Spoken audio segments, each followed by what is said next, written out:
आज आपण विज्ञान विषयाची एक प्रश्नपत्रिका सोडून घेणार आहोत. अत्यंत महत्त्वाचे प्रश्न आहेत हे. तर त्यामधील पहिला प्रश्न आहे, ध्वनीच्या प्रसारणासाठी खालीलपैकी कोणत्या माध्यमाची आवश्यकता असते? तर याचे योग्य उत्तर आहे पर्याय क्रमांक 4, स्थायू द्रव आणि वायू. ध्वनी हा एक यांत्रिक तरंग आहे.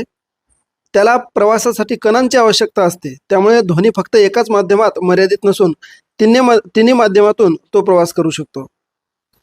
फक्त इथे एक गोष्ट लक्षात घ्यायची, ध्वनीचा वेग आहे स्थायूमध्ये सर्वात जास्त असते, द्रवामध्ये त्याच्यापेक्षा कमी आणि वायूमध्ये सर्वात कमी.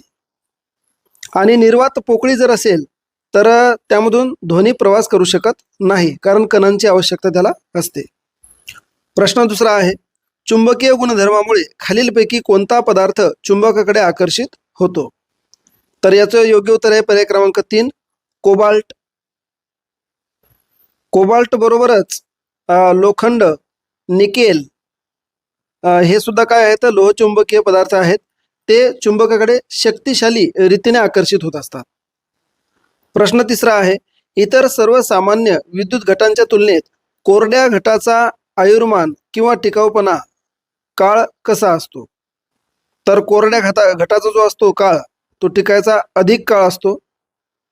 कारण जे कोरडे सेल आहेत त्याच्यामध्ये ड्राय सेल, कोरड्या घटा म्हणजे ड्राय सेल अर्थात रासायनिक पदार्थ खिरीच्या किंवा पेस्टच्या स्वरूपात असतात. यात द्रवाचा वापर नसल्याने गळतीची शक्यता कमी असते आणि ते एका ठिकाणाहून दुसऱ्या ठिकाणी नेणे सोपे असते. त्यामुळे त्याचा टिकायचा काळ हा इतर द्रवयुक्त प्राथमिक घटापेक्षा कसा असतो, जास्त असतो. प्रश्न चौथा आहे, भौतिकशास्त्रानुसार विद्युत प्रभार मोजण्याचे अचूक एकक कोणते? तर याचं योग्य उत्तर आहे कुलोम. कुलोम हे विद्युत प्रभाराचे SI एकक आहे. तर इथे जे एम्पियर आहे हे विद्युत धारेचे म्हणजे इलेक्ट्रिक करंटचे आहे. त्याच्यानंतर ओहम हे विद्युत रोधाचे म्हणजे इलेक्ट्रिकल रेजिस्टन्स याचे एकक आहे. आणि व्होल्ट हे विभवांतर म्हणजे पोटेन्शियल डिफरन्स यांचं एकक आहे. प्रश्न 5 आहे, पाण्याचा गोठणबिंदू केल्विन तापमानावर किती अंशाने दर्शवला जातो? पाण्याचा गोठणबिंदू केल्विन तापमानावर कितीवर दर्शवला गेलेला असतो तो? तर तो असतो 273 केल्विन. पर्याय क्रमांक 3. पुढचा प्रश्न आहे 6वा, बर्फ वितळताना द्रवणात शोषला जाणारा पाण्याचा अप्रगट उष्मा खालीलपैकी किती असतो? थोडक्यात प्रश्न काय आहे, बर्फाच्या द्रवणाचा अप्रगट उष्मा किती आहे? तर याचं उत्तर आहे 80 कॅलरी पर ग्राम. पुढचा प्रश्न आहे, कॅल्शियम कार्बोनेट म्हणजेच चुनखडक दर्शवणारे अचूक रासायनिक सूत्र खालीलपैकी कोणते? तर याचं योग्य उत्तर आहे CaCO3. पर्याय क्रमांक 2. प्रश्न 8वा आहे, दिलेल्या पर्यायापैकी विसंगत म्हणजे गटात न बसणारा शब्द कोणता आहे ते ओळखा. गटात न बसणारा शब्द काढायचा आहे आपल्याला.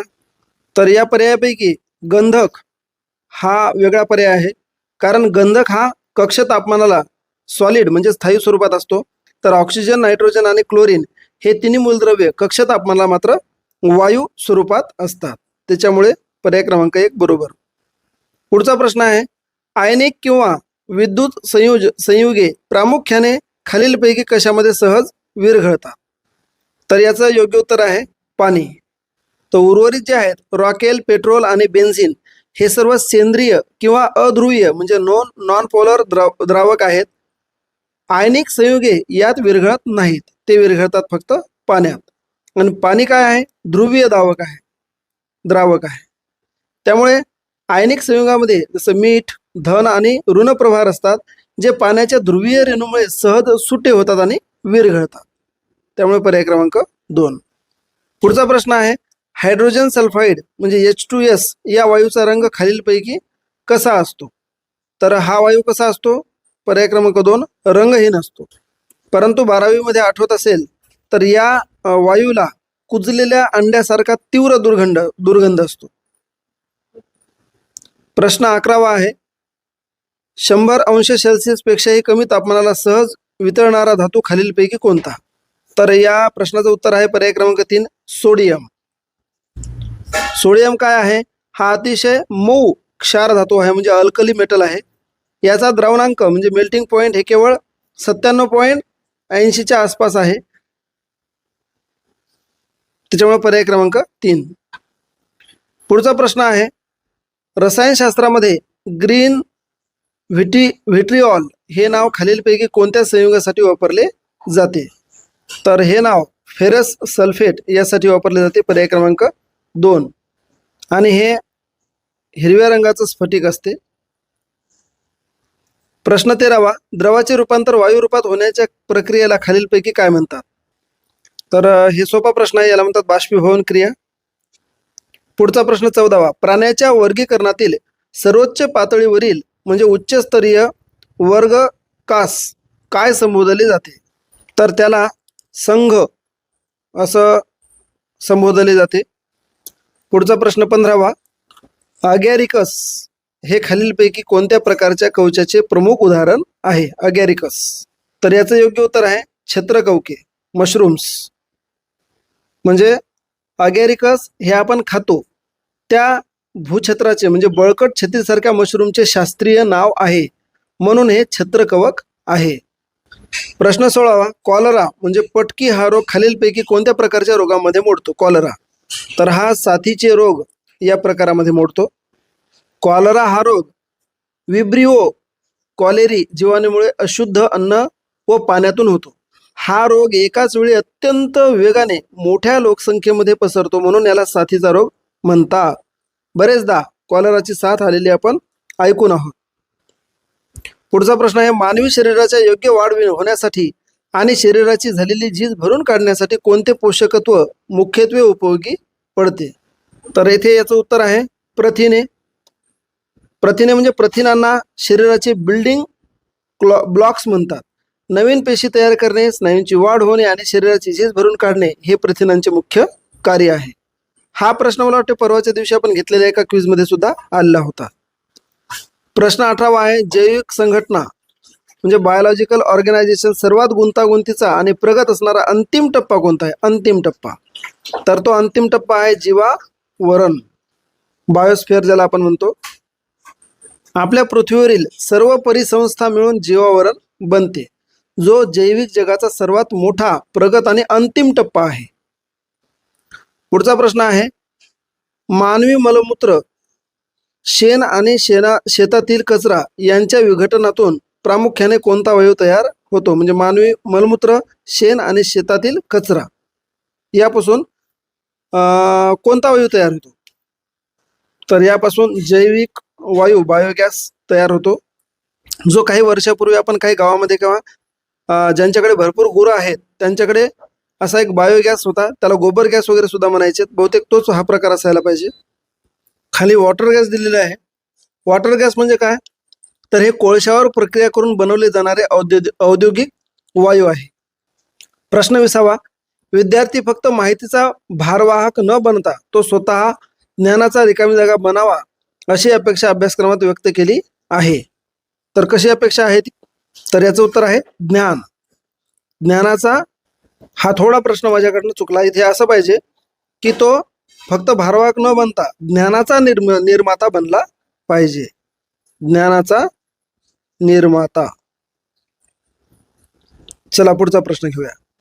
प्रश्न 21वा आहे, शालेय शिक्षणामध्ये अभ्यासक्रम हा प्रामुख्याने खालीलपैकी कोणत्या त्रिसूत्रीवर आधारित असतो? तर कोणती आहे ती त्रिसूत्री? तर पर्याय क्रमांक 1, विज्ञान, तंत्रज्ञान आणि समाज. म्हणजे आधुनिक काळातील शिक्षण हे विद्यार्थ्याला वैज्ञानिक दृष्टिकोन देणे, तंत्रज्ञानाचा वापर शिकवणे आणि त्या ज्ञानाचा समाजाच्या कल्याणासाठी वापर करणे या उद्दिष्टावर केंद्रित असते. त्याच्यामुळे पर्याय क्रमांक 1.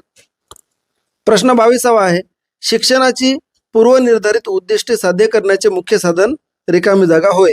तर याचं उत्तर आहे अभ्यासक्रम. शाळा, पुस्तके आणि वह्या ही बाह्य साधने आहेत, परंतु शैक्षणिक ध्येय आणि उद्दिष्टे साध्य करण्याचा मुख्य मार्ग किंवा आराखडा हा अभ्यासक्रम असतो. अभ्यासक्रमाद्वारेच शिक्षणाची दिशा ठरत असते. प्रश्न 23वा आहे, शिक्षण प्रक्रियेत एखादे विशिष्ट उद्दिष्ट साध्य करण्यासाठी पुरवली गेलेली माहिती किंवा मजकूर रिकामी जागा होय. तर याचं उत्तर काय असणार? याचं उत्तर असणार आहे आशय. म्हणजे उद्दिष्ट साध्य करण्यासाठी पुरवली गेलेली जी माहिती आहे त्याला आपण आशय असे म्हणू शकतो. प्रश्न 24 आहे, विज्ञान व तंत्रज्ञान या विषयाच्या आशयाचे सातत्याने अद्ययावतपणा म्हणजे अप टू डेट आणण्यासाठी कशाचा वापर अत्यंत महत्त्वाचा ठरतो? तर याचं योग्य उत्तर आहे संगणक. कारण विज्ञान आणि तंत्रज्ञान वेगाने बदलत असते. जुनी पुस्तके किंवा प्राचीनता यातून नवीन शोध कळत नाही. संगणक आणि इंटरनेटच्या माध्यमातून काय होते, आपण जगातील सर्वात नवीन शोध आणि माहिती त्वरित मिळवू शकतो, म्हणजे अद्ययावतपणा ठेवू शकतो. पुढचा प्रश्न आहे, पुनर्रचित अभ्यासक्रमातील पाठ्यक्रमाच्या मांडणीनुसार पहिल्या स्तंभामध्ये प्रामुख्याने काय नमूद केले जाते? तर इथे योग्य पर्याय आहे पर्याय क्रमांक 3 क्षेत्र. म्हणजे अभ्यासक्रमाच्या तक्त्यामध्ये सामान्यतः पहिल्या स्तंभात मुख्य क्षेत्र किंवा घटक दिलेले असते. त्यानंतर त्या अंतर्गत येणारे संबोध, घटक आणि शेवटी अध्ययन अनुभव दिलेले असतात. प्रश्न 26, राष्ट्रीय पातळीवरील विज्ञान अभ्यासक्रम हा विज्ञान, तंत्रज्ञान आणि रिकामी जागा या त्रिसूत्रीवर आधारित आहे. आताच आपण पाहिला वरचा प्रश्न. तर विज्ञान, तंत्रज्ञान आणि समाज. प्रश्न 27, राष्ट्रीय शैक्षणिक संशोधन व प्रशिक्षण परिषद म्हणजे NCERT चे मुख्य कार्यालय खालीलपैकी कोणत्या ठिकाणी आहे? NCERT चे मुख्य कार्यालय, तर ते कार्यालय आहे नवी दिल्ली येथे. आता NCERT जी आहे ही भारताची शालेय शिक्षणासाठीची सर्वोच्च केंद्रीय संस्था असून तिचे कार्यालय कुठे आहे? नवी दिल्ली येथे आहे. सर्वोच्च संस्था आहे ती. प्रश्न 28, शालेय रचनेत प्रत्येक विषयासाठी आणि प्रत्येक इयत्तेसाठी निश्चितपणे काय ठरवलेले असतात? तर याचं उत्तर आहे आपले उद्दिष्टे निश्चितपणे ठरवलेली असतात. प्रश्न 29, शैक्षणिक परिभाषेत कोणत्याही अर्थपूर्ण आणि उद्दिष्टपूर्ण मजकुराला काय संबोधले जाते? आणि या प्रश्नाचं उत्तर आपल्याला नेहमीप्रमाणे कॉमेंट करून कॉमेंट सेक्शनमध्ये द्यायचं आहे. आपण नक्की उत्तर द्याल याची मी वाट पाहतो. आपण यूट्यूबला पाहत असाल तर चॅनल सबस्क्राईब करा, व्हिडिओला लाईक करा, इतरांना शेअर करा आणि फेसबुकला पाहत असाल तर फेसबुकचं पेज फॉलो करा. व्हिडिओ तुम्हाला सेव्ह करून ठेवा, पुढे कामा येते परत उजळणी करण्यासाठी. आणि व्हिडिओ इतरांना शेअर करायला मात्र अजिबात विसरू नका. लवकरच आपण नवीन व्हिडिओमध्ये भेटणार आहोत. तोपर्यंत जय हिंद, जय महाराष्ट्र.